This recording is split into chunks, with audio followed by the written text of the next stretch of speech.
Assalamualaikum warahmatullahi wabarakatuh. Perkenalkan, nama saya Dea Al-Anjani dengan NIM 20.0201.0016 dari Fakultas Komputer, Prodi Rekayasa Sistem Komputer. Di sini saya akan menjelaskan mengenai materi dasar dari Python, yaitu Python Basic dan Style Guide. Baik, kita langsung ke materi penjelasannya. Baiklah, untuk penjelasan yang pertama mengenai Python Basic dan Style Guide, yaitu ada mode pada Python. Saya akan menjelaskan mode-mode apa saja yang terdapat pada Python. Yang pertama, yaitu pada Python dikenal beberapa mode operasi seperti interaktif, script atau scripting, dan notebook. Saya akan menjelaskan mengenai ketiga-tiganya. Yang pertama saya jelaskan yaitu mengenai interaktif. Berbeda dengan bahasa pemrograman lainnya, bahasa Python yang berbasis interpreter memungkinkan kita semua untuk menjalankan perintah secara interaktif. Mode ini dapat diakses di bagian bawah PyCharm atau dengan memanggil perintah Python di command prompt atau terminal. Di sini saya sudah menampilkan beberapa contoh yang saya berikan mengenai Python di command prompt atau terminal. Tapi dengan catatan, pastikan kita menjalankan versi yang tepat apabila tersedia lebih dari satu instalasi Python di komputer yang kita gunakan. Terus apa saja yang dapat kita lakukan pada Python interaktif ini? Jawabannya yaitu seluruh kode Python dapat kita jalankan secara berurutan pada sesi interaktif ini. Variabel juga dapat kita simpan variabelnya dan juga dapat memanggil atau mengimport library. Sehingga salah satu penggunaan utama pada sesi interaktif ini adalah untuk rapid prototyping. Untuk mode interaktif terdapat beberapa contoh penerapan penggunaan yaitu yang pertama, interactive example, yang pertama kalkulator. Kita dapat menggunakan Python pada sesi interaktif ini menjadi kalkulator untuk perhitungan matematika jika diperlukan. Selanjutnya, interactive example print. Dan yang terakhir, interactive example import library dan mendapatkan current working dictionary. Selanjutnya untuk mode yang kedua yaitu ada mode script. Mode yang lain dan sering dipergunakan pada Python adalah script atau scripting. Pada mode ini, kita menggunakan sebuah berkas teks atau pada umumnya berekstensi, dan kemudian akan dieksekusi oleh compiler atau interpreter. Contoh yang sama untuk ketiga hal yang kita coba pada mode interaktif adalah sebagai berikut, yang sudah saya tampilkan di sini. Untuk contoh runnable example kalkulator seperti ini. Kurang lebihnya seperti ini untuk yang kalkulator. Selanjutnya yaitu ada runnable example print, seperti ini contohnya yang sudah saya tampilkan. Dan yang terakhir ada runnable example import library dan mendapatkan current working directory, seperti ini juga contohnya. Selanjutnya untuk mode yang terakhir yaitu ada notebook atau alternatif. Alternatif yang lain, kita dapat menggunakan tools online untuk menjalankan kode-kode Python yang kita gunakan. Beberapa yang umum digunakan di industri antara lain IBM Watson Studio, Google Colab, Cloud.io, RipIT, dan ideaone.com. Selanjutnya yaitu ada contoh dari Watson Studio seperti ini yang sudah saya tampilkan pada layar, dan Cloud.io seperti ini. Terdapat perintah print, hello world, dan yang terakhir ada RipIT. Seperti ini yang sudah saya tampilkan juga. Kita dapat menggunakan yang mana saja dalam proses pembelajaran kali ini. Di industri, teknik yang dipilih adalah yang paling efisien. Misalnya untuk kebanyakan menggunakan notebook, sementara untuk infrastruktur manajemennya memilih script. Maksudnya kita dapat menggunakan yang mana saja yang dapat memudahkan kita nantinya. Selanjutnya yaitu di sini ada style guide pada Python code. Berikut adalah beberapa style guide menulis kode Python dengan baik dan benar. Panduan gaya penulisan kode ini mengacu pada PAP 008. Beberapa proyek mungkin memiliki style GUI tersendiri. Sejumlah contoh kode yang ditulis di halaman ini berupa Fuse the Code. Bertujuan hanya untuk memberikan gambaran tentang panduan gaya penulisan kode saja. Guido, pembuat bahasa Python, merasakan bahwa kode lebih sering dibaca dibandingkan ditulis.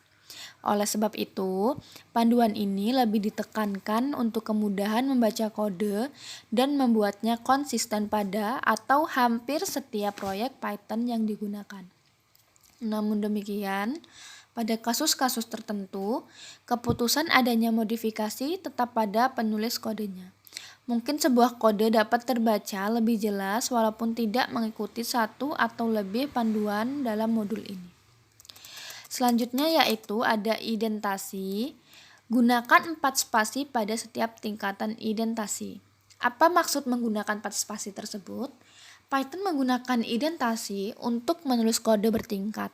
Bahasa lain mungkin menggunakan statement tertentu atau begin and Pascal, perbedaan baris atau kurung kurawal. Statement yang mereka miliki identifikasi yang sama dan diletakkan secara berurutan dikenal sebagai block statement oleh Python dan akan dijalankan secara berurutan. Di sini saya sudah memberikan contoh statement-statementnya, statement tingkat 1, tingkat 2, dan statement tingkat 2 yang kedua seperti ini. Contohnya, seperti yang kita lihat di bawah ini. Selanjutnya yaitu di sini ada baris lanjutan. Seringkali saat menulis kode, kita harus menggunakan baris lanjutan karena kode tidak cukup dituliskan dalam satu baris. Maksudnya kode yang kita tulis terlalu panjang atau terlalu banyak rangkaiannya, makanya kode tidak cukup dituliskan dalam satu baris. Umumnya, kita dapat menggunakan tanda hubung, kurung kurawal, atau seperti disarankan pada PAP 008. Gunakan hanging indent. Beberapa panduan dalam menggunakan hanging indent dalam penulisan kode Python adalah sebagai berikut. Di sini sudah ada contoh yang disarankan dan yang tidak disarankan. Untuk yang disarankan, terdapat 3 opsi, yaitu opsi yang pertama rata kiri dengan kurung atau pemisah dengan argumen utama. Dan untuk opsi yang kedua, ada tambahkan identasi ekstra, level identasi baru, untuk memisahkan parameter atau argumen dari bagian lainnya. Selanjutnya yang opsi ketiganya, hanging indents dengan menambahkan level identasi saja.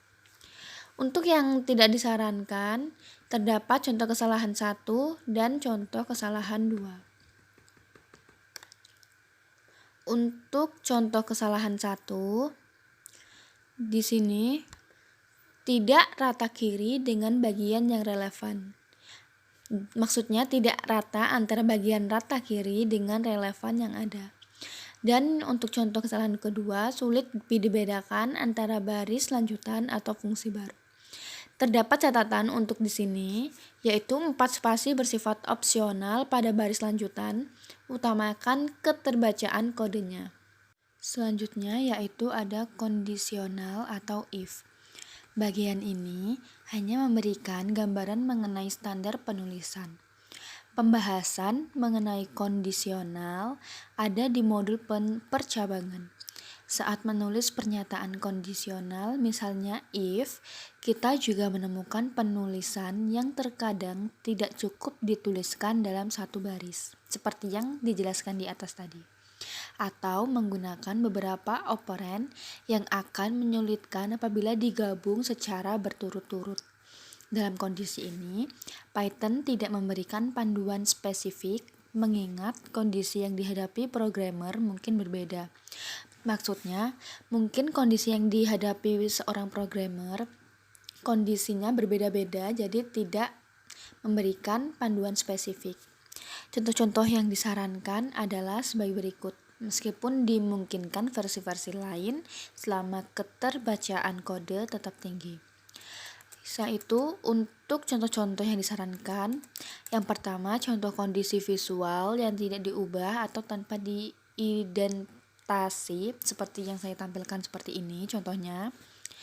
Yang kedua ada tambahan komentar. Mengingat keduanya benar, lakukan hal tersebut. Selanjutnya, tambahkan ekstra indentasi pada barisan lanjutan. Seperti yang saya jelaskan tadi. Selanjutnya ada kurung atau siku penutup. Penempatan kurung atau siku penutup juga dapat diletakkan pada baris lanjutan dengan mengikuti posisi karakter pertama yang bukan white space atau non-white space karakter pada baris sebelumnya. Seperti ini contohnya. My list sama dengan menggunakan kurung atau siku penutup seperti ini, tetapi dia tidak mengikuti karakter yang pertama. Dia menggunakan spasi, bukan menggunakan white space atau bisa disebut dengan non-white space. Atau dapat diletakkan sejajar dengan statement utama. Contohnya seperti ini yang saya tampilkan di layar.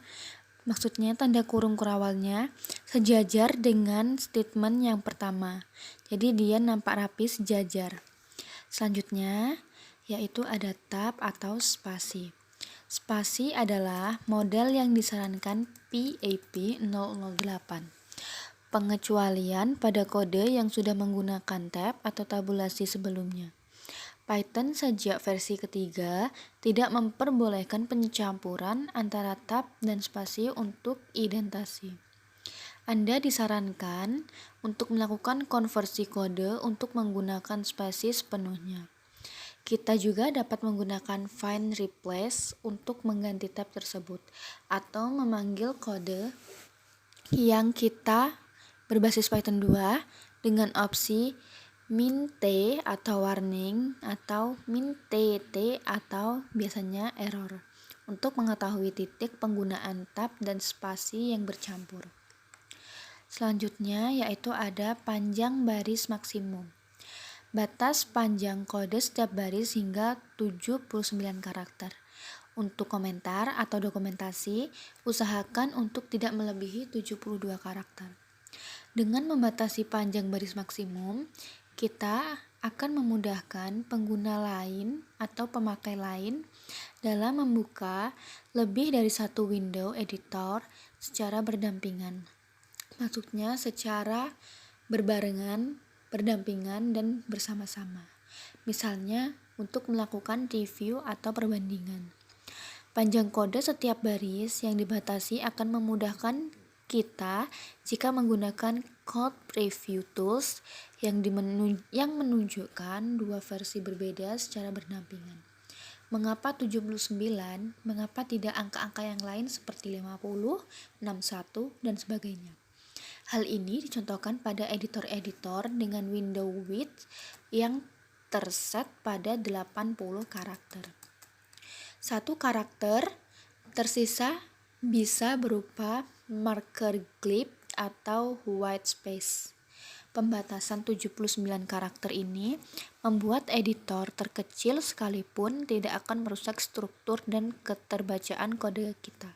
Jadi ini aman digunakan karena editor manapun tidak dapat merusak struktur yang telah kita buat. Jika Anda atau tim mengalami kesulitan, misalnya karena struktur penamaan variabel yang telah disepakati cenderung melebihi batasan panjang karakter, kita dapat melakukan kesepakatan atau konvensi yang berlaku pada kode kita sendiri, umumnya hingga 99 karakter per baris. Jadi jika kode lebih dari 99 karakter itu sudah melebihi batas karakter tersebut. Catatan untuk ini yaitu Python Standard Library selalu dikembangkan secara konservatif dan mempertahankan standar 79 karakter pada kode dan 72 pada komentar atau dokumentasi. Seperti telah dibahas sebelumnya, kita direkomendasikan untuk menggunakan baris lanjutan dengan kurung, kurawal, siku, maupun hinging indents. Baris yang cukup panjang dapat dipisahkan menjadi beberapa baris. Beberapa dari kita mungkin mengenal pemisahan menggunakan backlash atau tanda garis miring. Namun, tidak disarankan untuk digunakan. Jadi untuk tanda blacklist atau tanda garis miring tidak disarankan bagi yang menggunakan, kecuali memang diharuskan. Jadi jika memang diharuskan atau sudah direkomendasikan, maka itu disarankan untuk digunakan. Jika tidak, maka lebih baik menggunakan yang diseharuskan. Contohnya adalah penggunaan blacklist pada statement with atau assert yang tidak dapat menggunakan implicit continuation. Di sini sudah ada contohnya, sudah saya paparkan, yaitu with open garis miring path garis miring to garis miring some file you want to read sampai file to write file 1 read. Pastikan untuk memberikan indentasi yang sesuai pada baris-baris selanjutnya. Mengganti baris sebelum atau sesudah operator binary. Ini sebuah pertanyaan. Jadi, mengganti baris seharusnya sebelum atau sesudah operator binary yang benar. Bagian ini hanya memberikan gambaran mengenai standar penulisan. Pembahasan mengenai kondisional dibahas di modul operator, operands, dan expression. Penggantian baris setelah operator binary memang pernah menjadi rekomendasi. Namun ternyata penggunaan metode ini membuat mata cepat lelah dan kita perlu melakukan pengecekan ulang pada baris berbeda. Jadi ini membuat kita kerja 2 kali karena kita harus melakukan pengecekan ulang pada baris-baris yang berbeda. Contohnya seperti ini. Seperti income sama dengan gross wage plus taxable interest. Terus di bawahnya ada dividends qualified dan dividends. IRA, deduction, student loan interest. Untuk menyelesaikan masalah ini, dipilih pendekatan baris baru sebelum operator binary. Hal ini untuk mempermudah pembaca kode mengerti operasi yang dilakukan terhadap variabel berikutnya. Di sini sudah ada contohnya, yaitu seperti yang di atas tadi. Income sama dengan gross wages plus taxable interest plus dividends qualified dividends, IRA deduction, dan student loan interest. Kedua pendekatan ini dimungkinkan di Python. Kita direkomendasikan untuk menggunakan pendekatan kedua, baris atau sebelum operator, untuk menulis sebuah kode baru. Selanjutnya, yaitu ada baris kosong. Kita juga disarankan untuk menambahkan 2 baris kosong pada top level function dan class definition. Kemudian, untuk setiap deklarasi metode dipisahkan dengan 1 baris kosong. Kita juga dapat menambahkan baris kosong ini apabila dibutuhkan. Misalnya, untuk memisahkan gabungan beberapa fungsi yang memiliki fungsi terkait atau untuk meningkatkan keterbacaan kode, pemisahan baris kosong tidak diperlukan jika deklarasi fungsi atau metode Anda bersifat 1 baris atau one-liner. Umumnya untuk fungsi yang belum diimplementasikan secara penuh. Selanjutnya di sini ada file encoding. Kode dalam inti Python selalu menggunakan encoding UTF-8 atau Python 3 atau ASCII atau Python 2. Dalam hal ini, apabila dalam sebuah berkas tidak ditulis deklarasi encoding, maka berkas tersebut menggunakan encoding ASCII atau Python 2 atau UTF-8 atau biasanya disebut sebagai Python 3. Dalam standar library, non-default encoding hanya digunakan untuk pengujian atau memberikan komentar atau dokumentasi, misalnya nama penulis yang tidak menggunakan karakter ASCII. Untuk Python 3 dan seterusnya, pada standar library hanya menggunakan karakter ASCII dan sebisa mungkin menggunakan kata-kata dalam bahasa Inggris. Proyek yang menggunakan Python 3 didorong untuk menggunakan standar yang sama. Selanjutnya, di sini juga ada import. Saat melakukan import library, lakukan import setiap library pada baris yang berbeda. Misalnya di sini saya sudah ada contoh. Untuk yang pertama ada tulisan, kita tulis yes, import os. Selanjutnya pada baris yang berbeda kita tulis lagi import sys. Selanjutnya kita kasih spasi satu baris. Kemudian di baris yang berbeda kita tulis no, import sys os. Kecuali jika Anda memerlukan lebih dari satu sub-library dari library yang sama. Maksudnya, jika pada satu library yang sama, tidak diperlukan pada baris yang berbeda. Jadi kita bisa menggabung antara yes import os dengan import sys. Jadi, jika lakukan import library, pada satu sub-library kita bisa menggunakan dua baris yang berbeda. Import umumnya diletakkan pada bagian awal berkas. Setelah komentar dan dokumentasi tentang berkas tersebut, misalnya definisi kelas dan lain-lain. Sebelum variabel global dan konstanta. Jika memungkinkan, kelompokkan import dalam urutan berikut. Yang pertama yaitu standard library. Jadi, kelompokkan import sesuai dengan standar library-nya. Yang kedua, library pihak ketiga. Dan yang ketiga, lokal atau library spesifik. Kita harus mengkelompokkan import dalam urutan yang saya sebutkan tadi.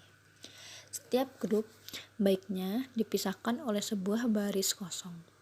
Pada Python 2 dikenal explicit relative import, yakni proses import yang menggunakan path relatif yang digunakan. Pada Python 3, seluruh import yang dilakukan bersifat absolut atau berserta seluruh path secara penuh. Seperti ini contohnya, seperti import making sibling. Di sini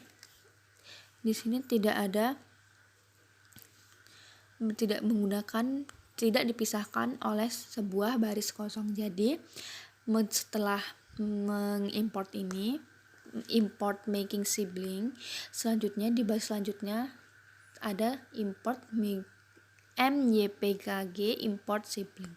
Jadi tidak dipisahkan oleh sebuah garis kosong. Kode pada standar library umumnya dapat menggunakan absolute import. Kita juga dapat mengimport kelas atau sub library. Anda tentu dapat menggunakan pemanggilan berikut seperti from my class, import my class, from foobar your class, import your class, seperti yang sudah saya contohkan berikut ini. Jika ada penamaan kelas yang sama, gunakan pemanggilan secara eksplisit seperti import my class, import foobar your class, seperti contoh yang saya jabarkan di atas. With chart import seperti tertulis, sedapat mungkin dihindari untuk mengatasi ambiguitas dan ketidaktahuan tentang modul apa yang diimport. Selanjutnya kita akan membahas tentang tanda petik. Petik tunggal dan petik ganda dianggap sama oleh Python. Jadi, jika kita menggunakan petik tunggal atau petik ganda, maka hasilnya hasilnya atau outnya akan sama dan tidak memiliki preferensi khusus untuk penggunaannya. Hal ini dikarenakan ada kemungkinan string yang membuat salah satunya. Anda disarankan untuk menggunakan salah satunya secara konsisten. Jadi, jika dari awal kita menggunakan tanda petik tunggal, maka seterusnya kita menggunakan tanda petik tunggal.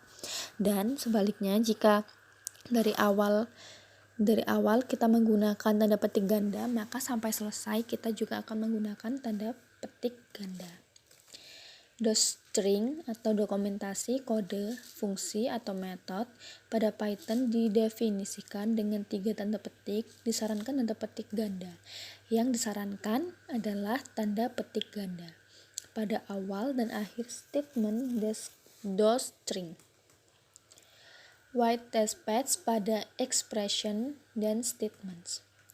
Wajib dihindari penambahan white space yang tidak perlu antara kurung kurawal dan kurung siku, seperti yang sudah saya jabarkan di materi ini. Setelah koma, tanpa argumen lain setelahnya. Seperti itu, sebelum koma, titik 2 atau titik koma, seperti yang saya tampilkan. Namun, jika kita menggunakan titik 2 atau calon sebagai slice atau sublist, pastikan dia memiliki spasi atau white space yang sama pada kedua sisinya, seperti ini. Jadi, di kedua sisi menggunakan spasi atau white space. Saat memberikan parameter pada fungsi, sebelum kurung tidak boleh ada spasi. Jadi, sebelum parameter fungsi, kita tidak boleh menggunakan kurung dan tidak boleh ada spasi. Jadi yes spam dan no spam. Saat memberikan parameter atau indeks pada list, sebelum kurung siku tidak boleh ada spasi. Jadi sebelum ada kurung siku, kita tidak bisa memberi spasi pada list tersebut. Seperti contoh di bawah ini. Saat membuat assignment pada variabel, sebaiknya tidak menambahkan white space yang tidak perlu. Seperti yes, X sama dengan 1, Y sama dengan 2, long variable sama dengan 3, seperti ini. Ini tidak perlu, seperti yang nomor 6, 7, 8, dan 9.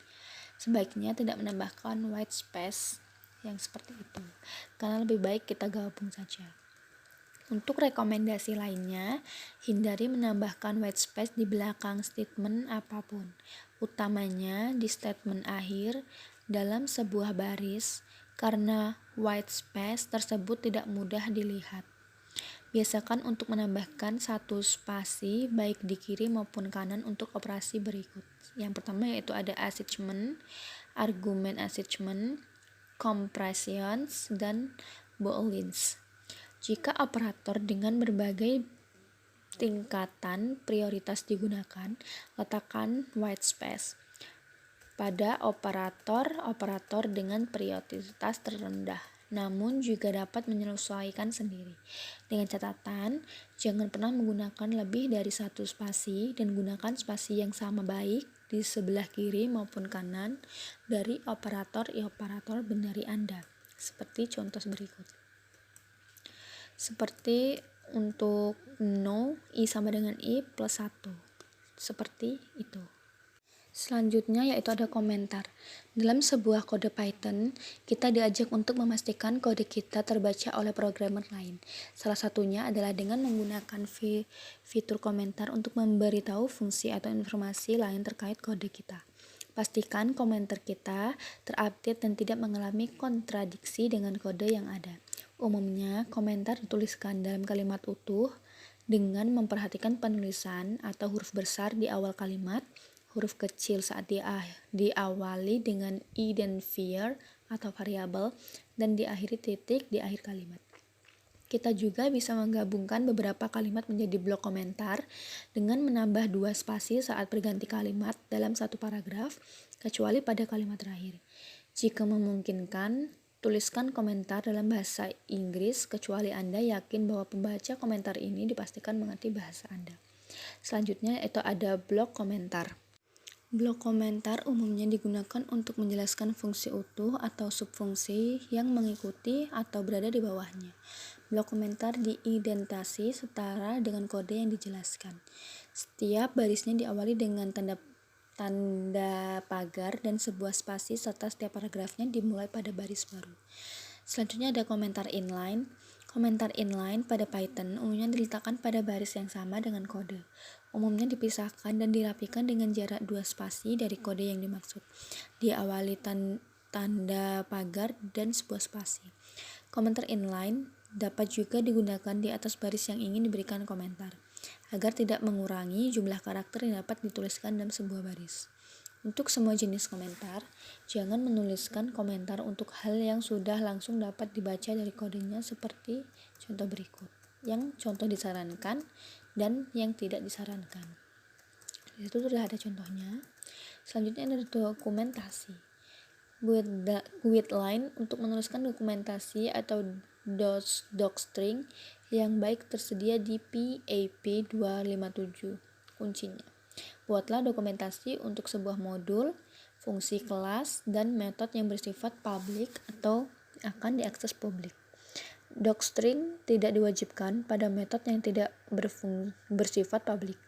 Namun, jika disarankan menambahkan komentar tentang apa saja yang dilakukan fungsi atau modul ini bersifat informasi lainnya yang mungkin diperlukan. Komentar ini diletakkan setelah baris dev. Pemberian panduan detail yang dapat digunakan. Seperti yang sudah kita disarankan untuk menutup sebuah docstring yang lebih dari satu baris pada baris baru berikutnya. Mungkin hanya ini materi yang dapat saya jelaskan. Kurang lebihnya saya mohon maaf dan saya akhiri. Wassalamualaikum warahmatullahi wabarakatuh.